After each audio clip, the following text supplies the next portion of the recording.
Sales की या purchase की एंट्री करने के लिए जितने मोड्स अवेलेबल होते हैं वो मैंने आपको टेलीप्राइम पे समझा दिए थे कि 3 मोड्स हमारे पास अवेलेबल है कि आइटम में as an item invoice, as an accounting voucher या एज अ वाउचर हमें करना है। तो हमने वो 3 मोड्स करे थे। तो आज एंट्री करनी है तो कैसे करेंगे, यहाँ से आप जाओगे परचेज, पहले हम परचेज कर रहे हैं, F2 से आप डेट डालोगे किस दिन परचेज कर रहे हैं हम, 2 मई। तो यहाँ से 2 मई में डालेंगे।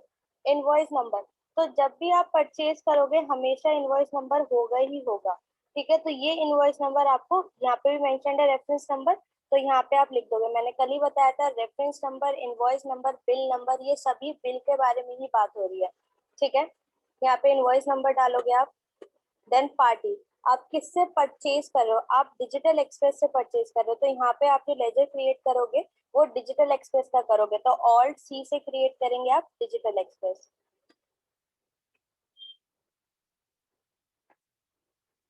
ठीक है।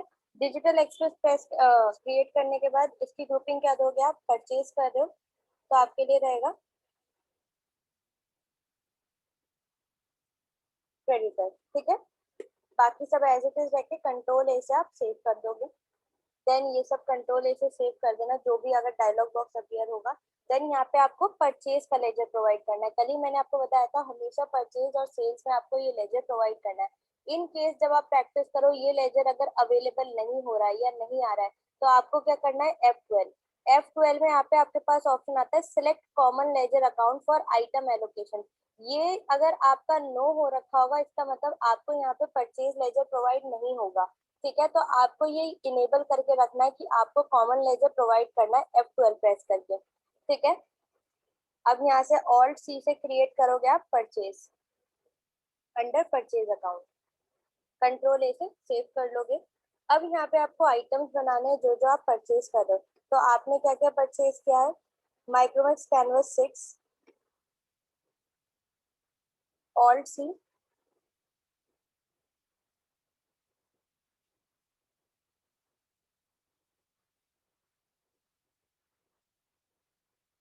मैम। हाँ जी हर्ष बोलिए। मैम आपने परचेज को कौन सी ग्रुपिंग दी है? Purchase account, yes ma'am.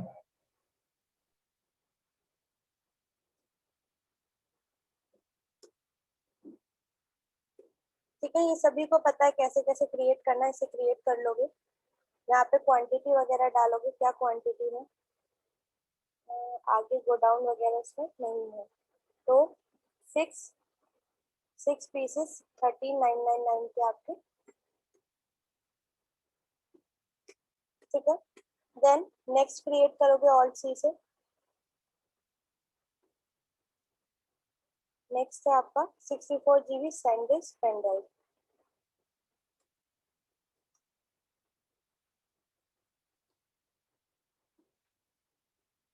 ठीक है।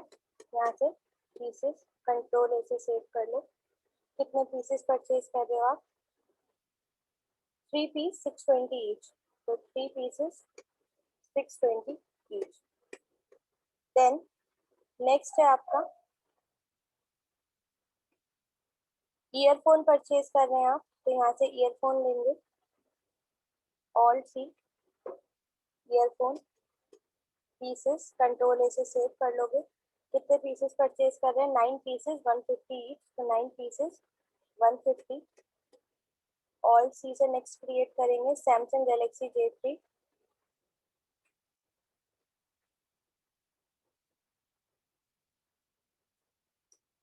यहाँ से पीसेस कंट्रोल ए से सेव कर दोगे। कितने पीसेस हैं, 3 पीसेस 8990, ठीक है। तो इतनी ही चीजें हमने खरीदी है और उसके साथ साथ नीचे मेंशन्ड है they charge loading charges of ₹1500 in the invoice. 1500 invoice में चार्ज किया गया है, ठीक है। तो आप लोग को मैंने बताया था, अभी यहाँ पे आप देख रहे हो यहाँ पे क्या होता है, जब हम ये सारे आइटम एलोकेशन कर रहे हैं तो अभी ये आइटम का टोटल आ रहा है। अगर मैं अब एंटर एंटर करके देखूंगी तो अभी भी इस टोटल के ऊपर ही आ रहा है, मतलब अगर आपको कोई आइटम ऐड करना है तो आप यहाँ पर ऐड कर सकते हो। लेकिन अब अगर इसके बाद एंटर करोगे तो वो आपको इस आइटम एलोकेशन के नीचे ले जाएगा कि अगर आपको कोई एक्सपेंस चार्ज हो रहा है या आपको कोई ऐसी चीज यहाँ पे मेंशन करनी है जो कि आपको जिसकी वजह से लेजर क्रिएट करना पड़ेगा। अभी तक अगर इस लाइन के ऊपर अगर आप कुछ भी क्रिएट करते हो तो वो सारे आइटम्स क्रिएट होंगे, लेकिन अब अगर यहाँ पे क्रिएशन करोगे तो यहाँ पे लेजर क्रिएट होगा। तो जनरली जब भी परचेज और सेल्स के लेजर में आप परचेज और सेल्स वाउचर में आप आइटम के अकॉर्डिंग करोगे, तो जब आप टोटल के नीचे आ जाओगे तो जो भी एडिशनल चार्जेस आपको लग रहे होंगे उसके लेजर क्रिएट करने के लिए आपको इसका टोटल के नीचे आना होगा। ठीक है, अब यहाँ पे ऑल्ट सी से प्रेस करो, आपको क्या बनाना है, लोडिंग चार्जेस। तो यहाँ से लोडिंग चार्जेस क्रिएट करो। ठीक है, लोडिंग चार्जेस लोगे, यहाँ से ग्रुपिंग प्रोवाइड करोगे इसकी, कंट्रोल ए से सेव कर दोगे। ठीक है, अब हमारे पास इसका रेट नहीं है, सीधा सीधा अमाउंट है, तो एंटर करके यहाँ पे डालोगे 1500, जो कि आपके इनवॉइस में ऐड होकर आने लगेगा। यहाँ तक किसी को कोई भी डाउट है? मैम एक और बार बता दीजिए। आप ये सारी चीजें करोगे तो इसके बाद जैसे अगर मैं यहाँ पे हूँ और अगर मैं एक और बार एंटर कर रही हूँ, तो देखो अभी वो जो बोल रहा है यहाँ पे आपको इस टोटल के ऊपर ही एक बार एंटर की ऑप्शन दे रहा है कि अगर आपको कोई और आइटम ऐड करना है तो आप यहीं पे कर सकते हो। लेकिन जब आप इसके बाद एक और बार एंटर करोगे तो वो आपको सीधा लेजर की क्रिएशन पे पहुंचाएगा कि अगर आपको कोई एडिशनल चार्जेस लग रहे हैं तो वो आप यहाँ पे क्रिएट कर सकते हो। यहाँ पे आपको लेजर अकाउंट की वो ग्रुपिंग प्रोवाइड करेगा। क्लियर है? अब आपको देखो मैं बताती हूँ कि इनवॉइस वगैरह भी जो क्रिएट करने होते हैं वो आप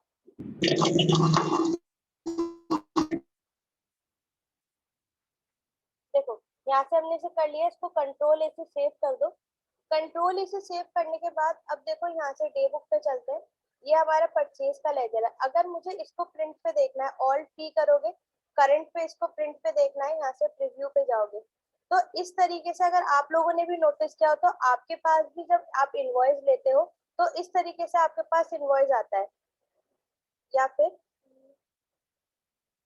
यहाँ से करोगे ऑल्ट ई, मैं आपको एक्सपोर्ट करके दिखा रही हूँ, ऑल्ट ई, यहाँ से करंट पे एक्सपोर्ट करूंगी मैं, यहाँ से कॉन्फ़िगर, और आपको पीडीएफ फॉर्मेट में मैं आपको दिखाती हूँ कि जब आप परचेज करते हो किसी से तो आपको जो इनवॉइस मिलता है वो आप इस फॉर्मेट में आपको मिलता है।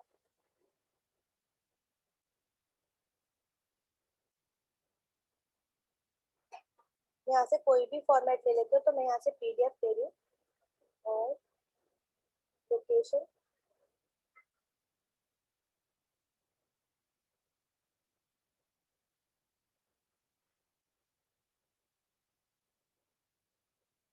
Desktop, export.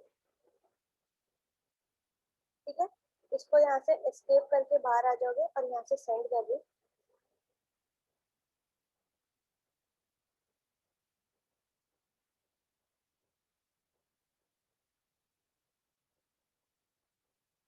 देखो यहाँ पे आपको अकाउंटिंग वाउचर दिख रहा है, इसको ओपन करोगे।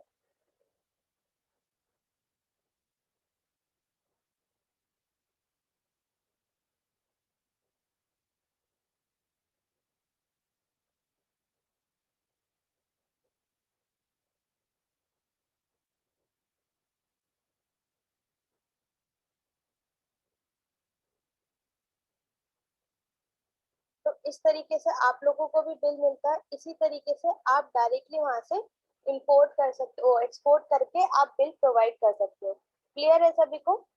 तो जब हम इस तरीके से हम एलोकेशन करते हैं या इस तरीके से हम रिकॉर्ड करते हैं तो उसका बेनिफिट ये रहता है कि हम इस तरीके से उसका इनवॉइस जनरेट करके अगर किसी को सॉफ्ट कॉपी में शेयर करना चाहते हैं तो हम पीडीएफ में कन्वर्ट करके डायरेक्टली टैली से ही शेयर कर सकते हैं। हमें प्रॉपरली बिलिंग करने की अलग से नीड नहीं पड़ेगी। क्लियर है?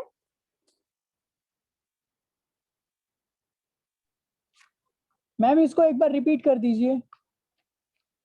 मैं सिर्फ अभी आपको ये बता रही हूँ कि कैसे मतलब आप इस वाले फॉर्मेट के अकॉर्डिंगली आप सीधा इंपोर्ट एक्सपोर्ट कर सकते हो। एक्सपोर्ट इंपोर्ट का केस आपका लेटर ऑन आएगा।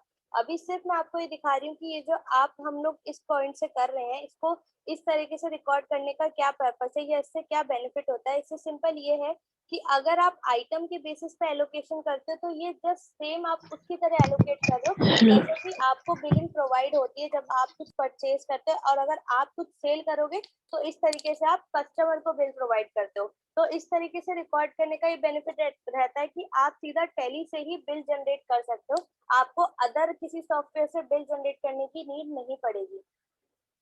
अगर आप किसी को भी मतलब सॉफ्ट कॉपी या हार्ड कॉपी में शेयर करना चाहते हो, क्योंकि प्रिंट तो इसका भी निकल जाएगा अगर आप शेयर करना चाहते हो, और अगर सॉफ्ट कॉपी में करना चाहते हो तो पीडीएफ में भी शेयर कर सकते हो। लेटर ऑन के चैप्टर्स में आपका एक्सपोर्ट इंपोर्ट आएगा, तो अभी वो उसमें मत घुसो क्योंकि वो थोड़ा सा कॉम्प्लिकेटेड है। अभी सिंपल आप इतना समझो कि ये एंट्री का क्या पर्पस था, वो सभी को क्लियर है?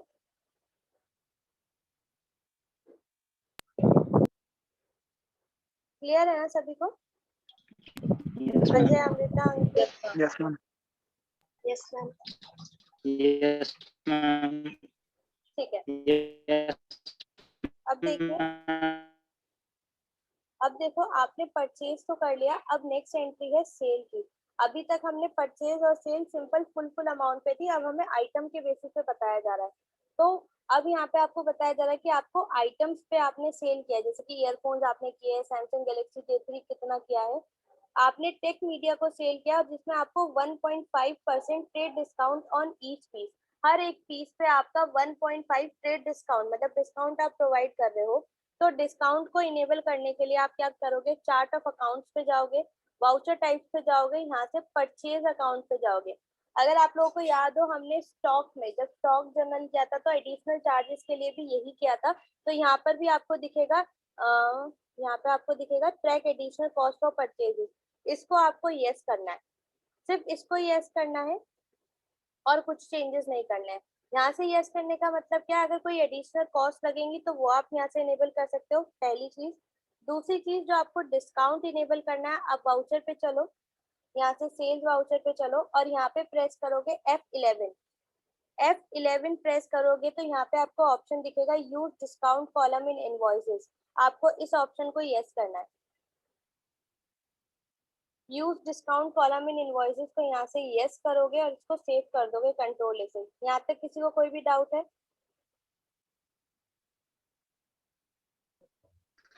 मैम इससे पहले वाले पे आपने क्या सेलेक्ट करा था, नहीं, किसको यस इससे किया था? पहले वाले को रहने दो क्योंकि इसको ये वाला ऑप्शन है ही नहीं, मैंने अभी चेक किया।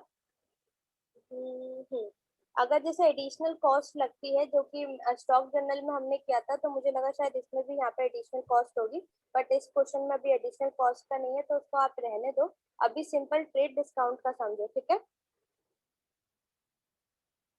बाकी अगर उस टाइप का क्वेश्चन आएगा तो मैं करा दूंगी, वो आप लोगों ने स्टॉक जर्नल में भी किया हुआ है। परचेज करते वक्त अगर आपको कोई एडिशनल चार्ज लगेगा तब आप परचेज में जाके एडिशनल कॉस्ट और परचेजेस को इनेबल करोगे, बट इसको इस वाले क्वेश्चन में नहीं है तो इसलिए मैंने उसको छोड़ दिया। अभी आप सिर्फ ट्रेड डिस्काउंट वाले ऑप्शन पे फोकस करोगे कि जब आप सेल्स पर हो, आप F11 प्रेस करोगे और यहाँ पे डिस्काउंट कॉलम इन इनवॉइसेस को यस करोगे, बस। इस वाले क्वेश्चन के लिए आपको सिर्फ इस ऑप्शन को इनेबल करना है, कंट्रोल ए से सेव कर दोगे। जैसे ही सेव करोगे तो देखो यहाँ पे आपको एक डिस्काउंट का ऑप्शन दिखने लगेगा। पहले सिर्फ क्वांटिटी, रेट और अमाउंट थी, लेकिन अब आपको यहाँ पे डिस्काउंट भी दिखेगा कि आप आइटम के अकॉर्डिंग यहाँ पे डिस्काउंट दे सकते हो। तो अब आप यहाँ पे देखोगे, आपको यहाँ पे रेफरेंस नंबर मतलब बिल नंबर प्रोवाइड हो रखा है, यहाँ से बिल नंबर वहाँ पे आप टाइप करोगे। देन किस डेट को आप सेल कर रहे हो, 31 मई, तो यहाँ से F2 से डेट डालोगे 31 मई, ठीक है? Then party tech media, alt C से क्रिएट करोगे टेक मीडिया, आप टेक मीडिया को सेल कर रहे हो, और सेल कर रहे हो तो आपके लिए क्या होगा, आपका डेटर होगा, कंट्रोल ए से सेव कर लोगे। देन अगेन जैसे परचेज में लेजर प्रोवाइड करेंगे ऐसे ही सेल्स में भी आपको लेजर प्रोवाइड करना होगा, तो यहाँ से सेल्स का लेजर भी प्रोवाइड करोगे, ऑल्ट सी से sales, under sales account, control A से सेव कर लोगे। अब यहाँ से आपको आइटम क्रिएट करने की जरूरत नहीं क्योंकि आपने ऑलरेडी परचेज करते वक्त ये सब बना रखे हैं। सीधा आप सिलेक्ट करो, पहले ईयरफोन है तो यहाँ से ईयरफोन लोगे, ईयरफोन कितनी क्वांटिटी कर रहे हो आप, यहाँ से क्वांटिटी सेलेक्ट करोगे। 8 पीसेस एट 180, ठीक है? तो यहाँ से 8 पीसेस एट 180 और कितने परसेंट का डिस्काउंट प्रोवाइड हो रहा है, यहाँ पे हमें मेंशन है 1.5 हर एक पीस पे लगना है, तो यहाँ से आप डालोगे 1.5%, वो परसेंट ऑटोमेटिक लेगा, आप 1.5 डाल दोगे तो उसके अकॉर्डिंगली वो डिस्काउंट का अमाउंट दिखाने लगेगा।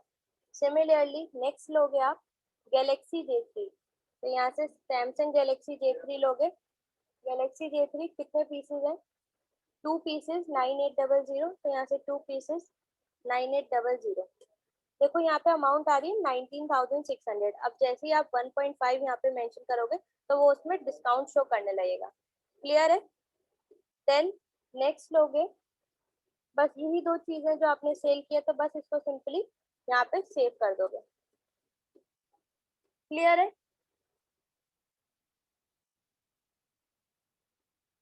Yes ma'am. अब देखो, आपने अभी जब परचेज किया था तो आपने अब क्या करा है, आपने उससे क्रेडिट बेसिस पे परचेज किया था। क्रेडिट बेसिस पे मतलब आपने अभी इसमें पेमेंट वगैरह कुछ नहीं किया, तो नीचे मेंशन्ड है कि on 31st of May company paid the entire due amount to digital express. Digital express का जितना भी बैलेंस बन रहा था वो सारा का सारा कंपनी ने पे कर दिया है। कैसे पे किया है? By the cheque of corporation bank, आपने चेक पेमेंट किया। तो किसी भी अकाउंट का बैलेंस चेक करने के दो तरीके हैं। अगर आप प्रॉपरली लेजर में जाके एंट्री वाइज देखना चाहते हो तो आप क्या करोगे, डी, डिस्प्ले मोर रिपोर्ट्स के लिए डी, देन अकाउंट्स बुक के लिए ए, और एल फॉर लेजर, DAL करोगे तो वो आपका डिस्प्ले अकाउंट बुक लेजर, और यहाँ पे आपके पास सारे लेजर्स आने लगेंगे। अब आप यहाँ से लेजर सेलेक्ट कर लो जिसका आप देखना चाहते हो। मैंने कहा डिजिटल एक्सप्रेस का, तो यहाँ से डिजिटल एक्सप्रेस, यहाँ पे F2 से आप पूरा पीरियड ले लो, जिस भी पीरियड के लिए आप चेक कर रहे हो। सपोज मैंने पूरा ले लिया, तो यही एक एंट्री करी, तो इसके बेसिस पे मुझे यहाँ पे अमाउंट दिखेगी कि अभी तक आपने ये इसकी बैलेंस है, क्लोजिंग बैलेंस, कि आपका 1,15,674 इसका बैलेंस है, आपको जो पे करना है। ठीक है, या तो आप यहाँ से बैलेंस चेक कर सकते हो, और अदरवाइज आप जब ट्रांजेक्शन में उस पर्टिकुलर लेजर को सिलेक्ट करोगे तो नीचे ऑलरेडी उसका बैलेंस दिखाई देगा। सपोज मैंने यहाँ से पेमेंट वाउचर लिया, अब ये वाला मोड जो ओपन हुआ हुआ है, यहाँ से मोड चेंज करो, चेंज मोड, यहाँ से डबल एंट्री मोड करो इसको। ठीक है, F2 से डेट ले लो 31st ऑफ May, किसको आप कर रहे हो पेमेंट, किसको कर रहे हो, डिजिटल एक्सप्रेस, तो debit the receiver digital express. तो देखो यहाँ पे भी करंट बैलेंस शो होने लगा कि आपका इसका इतना बैलेंस है, तो आप डायरेक्टली यहाँ से भी डाल सकते हो। और अगर प्रॉपरली चेक करके आनी है आपको कि कौन कौन सी ट्रांजेक्शन हुई है, तो आप वहां से जाके चेक कर सकते हो। ठीक है, जैसे ही आप यहाँ पे बैलेंस डालोगे कि जो भी बिल नंबर अगर आपने डाला होगा तो वो यहाँ से आपसे बिल की एलोकेशन मांगेगा, तो यहाँ से अगेंस्ट रेफरेंस उसका एक बिल आपने जो बनाया हुआ है वो यहाँ से इसको सिलेक्ट करोगे और इसको कैंसिल करोगे। कैसे पेमेंट कर रहे हो, तो यहाँ से CR लोगे, क्रेडिट करोगे, और पेमेंट आप कर रहे हैं कॉर्पोरेशन बैंक से, तो यहाँ से कॉर्पोरेशन बैंक लोगे, अमाउंट आ जाएगी, देन यहाँ पे आप चेक नंबर डालोगे, तो आपको चेक नंबर प्रोवाइड है इसमें 440330, तो यहाँ पे डालोगे। ठीक है, इसको यहाँ पे एंट्री को कर दोगे सेव। अब सेव करने के बाद एक बार अकाउंट बुक लेजर में जाके इसका हम लेजर चेक करते हैं, डिस्प्ले, अकाउंट बुक, लेजर और डिजिटल एक्सप्रेस। तो अब देखो आपको यहाँ पे दो दिखने लगेंगे एंट्री की, परचेज इतने की करी है और पेमेंट इतने की करी है, और अब कुछ भी बैलेंस रिमेनिंग नहीं है क्योंकि दोनों बैलेंस कैंसिल हो गए। तो अकाउंट्स बुक में आके आप ये देख सकते हो कि अगर बहुत सारा बैलेंस होता और आप इंस्टॉलमेंट्स में पे कर रहे होते तो पेमेंट के बाद मेरा कितना बैलेंस बच रहा है वो आपको कहाँ पे दिखेगा, display account book ledger, properly कि आपने कौन सी भी पेमेंट करी, कितनी पेमेंट करी, कितना बच रहा है। तो किसी भी लेजर की प्रॉपर ट्रांजैक्शन वाइज अगर आपको बैलेंस चेक करना है तो आप क्या करोगे, डिस्प्ले मोर रिपोर्ट्स, अकाउंट बुक और लेजर, और वहां पे जाके पर्टिकुलर लेजर सेलेक्ट करोगे, टाइम पीरियड सेलेक्ट करोगे, और फिर वहां पे आपको ट्रांजैक्शन शो होने लगेंगी। ठीक है,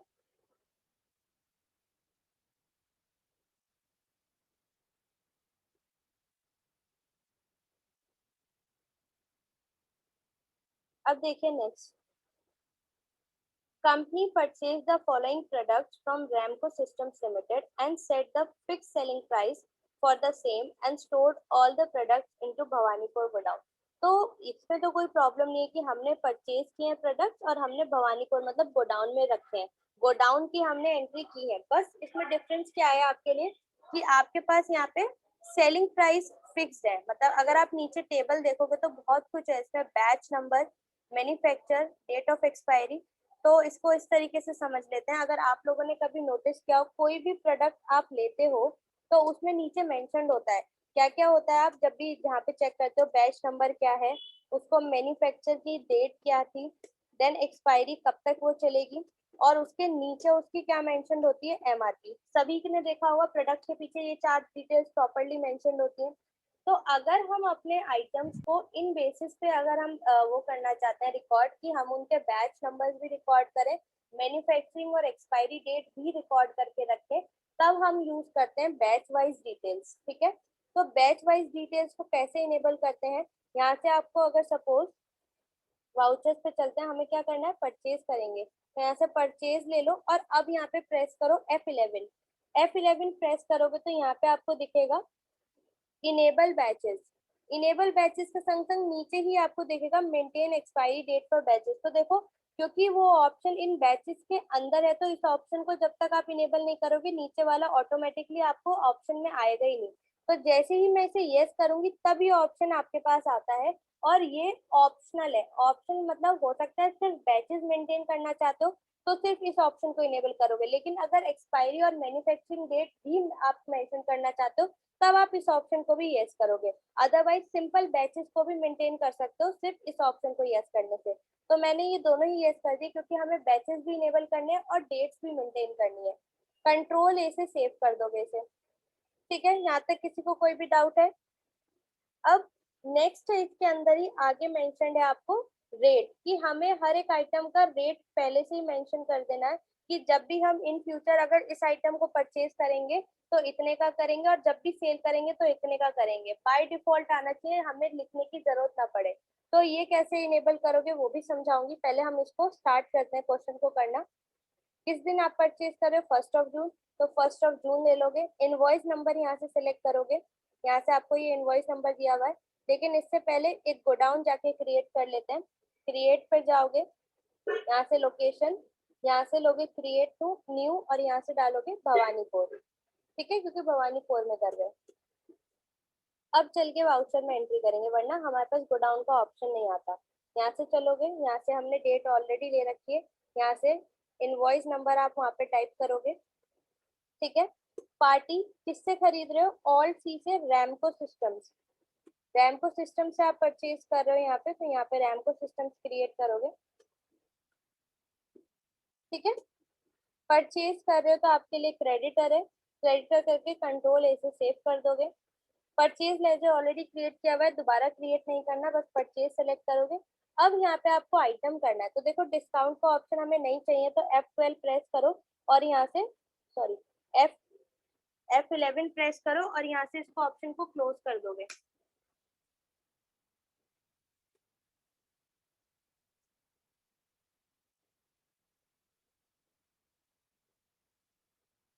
ठीक है, यहाँ से इसको नो कर दो, कंट्रोल ए से सेव कर दो, तो यहाँ से ये ऑप्शन हट जाएगा। अब आपको क्या करना है, जो ये आपका ये ऑप्शन है ना स्टैंडर्ड रेट वाला, ये ऑप्शन आपको कहाँ पर आएगा, जब आप आइटम क्रिएट करोगे, क्योंकि ये आइटम की डिटेल्स के लिए है। तो जैसे मुझे ये आइटम क्रिएट करना है जूनियर हॉर्लिक्स 1 kg है ना, तो यहाँ से हम इसको क्रिएट करते हैं ऑल्ट सी से। यहाँ पे मैंने यहाँ पे क्रिएट करना है, तो क्रिएट करने से पहले यहीं पर प्रेस करोगे। ध्यान से सुन लो, इस वाले ऑप्शन को स्टॉक आइटम की क्रिएशन वाली स्क्रीन पे जाके F12 करना है, बाहर F12 नहीं करना वाउचर पे, यहाँ पर आके वाउचर पे F12 करना है। तब आपको यहाँ पे प्रोवाइड होगा स्टैंडर्ड रेट्स के लिए ऑप्शन, यहाँ पे provide standard buying and selling rates, तो इस ऑप्शन को आपको यस करना है। कंट्रोल ए से सेव कर दो। यस करने का कहाँ बेनिफिट आएगा अभी दिखाऊंगी। कंट्रोल ऑल्ट वी से यहाँ पे आप क्रिएट करो, यहाँ पे पीसेस है, पीसेस ले लो। अब देखो जो हमने वहाँ पे इनेबल किया है दोनों ऑप्शन, तो अब यहाँ पे एडिशनल डिटेल में दोनों आने लगे। बैचेस मेंटेन करने हैं उसका ऑप्शन भी, और स्टैंडर्ड रेट्स मेंटेन करने हैं उसका ऑप्शन भी। तो पहले बैचेस को भी यस कर दो, यहाँ से मैन्युफैक्चरिंग के लिए यस, एक्सपायरी के लिए यस, और स्टैंडर्ड के लिए यस। जैसे ही स्टैंडर्ड रेट्स के लिए यस करोगे वो आपको स्टैंडर्ड रेट के एलोकेशन पर ले जाएगा। अब यहाँ पे देखो आपको दो चीज दिखेंगी, स्टैंडर्ड कॉस्ट और सेलिंग प्राइस। तो कॉस्ट वो प्राइस होती है जिस प्राइस पे हम लोगों ने परचेज करा, जितने हमें कॉस्ट पड़ी, और सेलिंग प्राइस वो होगी जिसपे हम सेल करेंगे। तो अब यहाँ पे पूछा जा रहा है एप्लीकेबल फ्रॉम, कब से एप्लीकेबल होगा? तो एप्लीकेबल जब होगा जब हम उस प्रोडक्ट को खरीदेंगे। जब हम 1 जून को खरीद रहे हैं तो एप्लीकेबल भी 1 जून से ही होगा। ठीक है, क्या रेट है? तो यहाँ पे दे रखा है हमें 410, तो यहाँ से डालोगे 410। अगेन यहाँ पे आगे आ जाओगे, यहाँ पे भी 1 जून डालोगे। और कितना सेलिंग प्राइस है इसका? 460, तो यहाँ से सेलिंग प्राइस डाल दोगे 460। इसको सेव कर दोगे, कंट्रोल ए से सेव कर दोगे। अब आपसे यहाँ पे पूरी एलोकेशन पूछेगा, तो यहाँ से जैसे मैंने लोकेशन डाली भवानीपुर, भवानीपुर डालने से पहले एक और बार समझ लो, कल भी मैंने आपको समझाया था कि ये जैसे हेड दे रखे होंगे आपसे वैसे वैसे ही पूछा जाएगा। तो पहले लोकेशन, फिर यहाँ पे बैच नंबर, फिर क्वांटिटी, रेट, अमाउंट, फिर नीचे मैन्युफैक्चरिंग और एक्सपायरी डेट पूछी जाएगी। ठीक है, तो यहाँ से भवानीपुर लिया। अब यहाँ से लिस्ट ऑफ एक्टिव बैचेस है, तो यहाँ पे हमने कोई बैच नहीं बनाया, तो यहाँ से लोगे न्यू नंबर और यहाँ पे बैच नंबर आप डालोगे। बैच नंबर आपको यहाँ पे प्रोवाइडेड है, यहाँ से बैच नंबर लोगे और उस बैच नंबर को यहाँ पर लिखोगे आप। ठीक है, अब देखो उसने यहाँ पे कुछ भी अभी नीचे आने का ऑप्शन नहीं दिया, पहले आप ये सारी चीजें डालोगे। कितनी क्वांटिटी परचेज कर रहे हो? 10, तो 10 डालते ही जैसे ही एंटर करोगे अमाउंट खुद आ गई। क्यों? क्योंकि हमने ऑलरेडी स्टैंडर्ड रेट्स वहां पे फिक्स कर दिए थे, मेरे को लिखने की जरूरत ही नहीं पड़ेगी। एंटर एंटर करके अब आप यहाँ पे आओगे मैन्युफैक्चरिंग डेट और एक्सपायरी डेट पे। तो मैन्युफैक्चरिंग डेट आपके लिए क्या है? Feb 19, तो यहाँ से 1 और 2 यहाँ से डाल दोगे Feb 19। एक्सपायरी कब है? Jan 20, तो यहाँ से Jan 20 डाल दोगे। क्लियर है सभी को ये कैसे क्रिएट करना है, क्या क्या करना है? ठीक है, तो देखो आगे क्या करना है। कंट्रोल ए से इसको सेव कर दोगे। यहाँ पे एक अमाउंट, एक हमने आइटम क्रिएट कर लिया। सेम प्रोसेस नेक्स्ट के लिए करेंगे, ऑल्ट सी से क्रिएट करेंगे। यहाँ पे हमें न्यूट्रलाइट क्रिएट करना है, तो न्यूट्रलाइट क्रिएट करोगे। अब ऑप्शंस दोबारा इनेबल नहीं करने, वो हम एक ही बार कर चुके हैं, बस हमें लेते चलना है। यहाँ से इसको यस करोगे, यस यस यस। यहाँ से डालोगे 1 जून, एप्लीकेबल उसी दिन से है। 195, तो यहाँ से 195 लोगे। अगेन 1 जून और 215, इसको यहाँ से जीएसटी को नॉट एप्लीकेबल रखना, मेरे में इनेबल हो रखा है इसलिए कर रही हूँ मैं। यहाँ से यस करोगे, भवानीपुर लोगे, न्यू नंबर लोगे, बैच नंबर आपको यहाँ पे दिया हुआ है, ये बैच नंबर आप वहां पर डालोगे। देन क्वांटिटी, कितनी क्वांटिटी कर रहे हो? 15 क्वांटिटी। 15 करते ही ऑटोमेटिकली रेट आ जाएगा, आपको डालने की जरूरत नहीं पड़ेगी, सीधा मैन्युफैक्चरिंग और एक्सपायरी डेट डालेंगे। मैन्युफैक्चरिंग है Jan 19, तो 1119। एक्सपायरी डेट है October 20, तो यहाँ से October 20। ठीक है, इसको भी सेव कर दोगे। देन लास्ट ऑल्ट सी से क्रिएट करोगे ओट्स,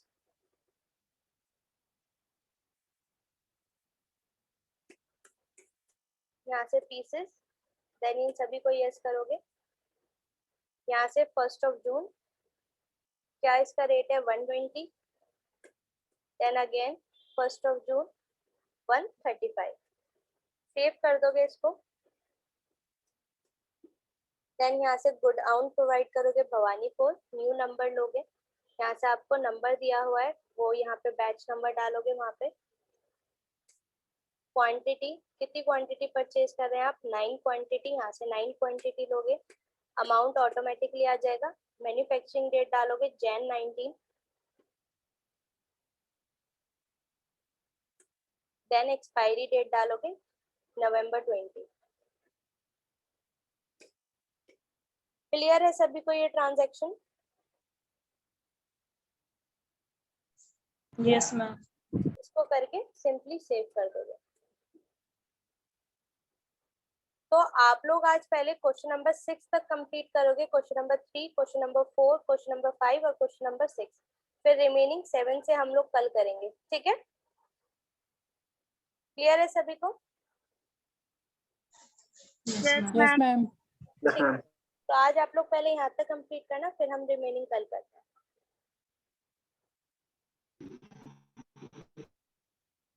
मैम हेलो मैम, से क्लास कौन बोल कौन रहा है, मुझे यही नहीं समझ में आ रहा है। मैम अजय। हाँ अजय बोलिए।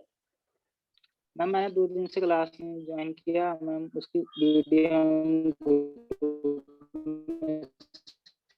आप अजय आपकी वॉइस ना बहुत बहुत ही स्लो आ रही है, तो आप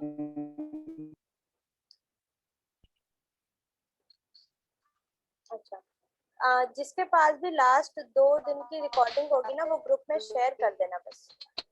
कोई भी एक जना लास्ट 2 दिन की वीडियोस जो है वो शेयर कर देना ग्रुप में। अजय ने क्लास नहीं ली थी तो उनकी मिस हो गई है।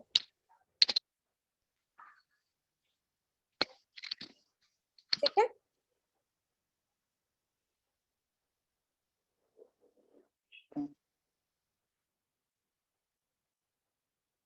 ठीक है, सभी को क्लियर है? Yes, ma'am. Yes, ma'am.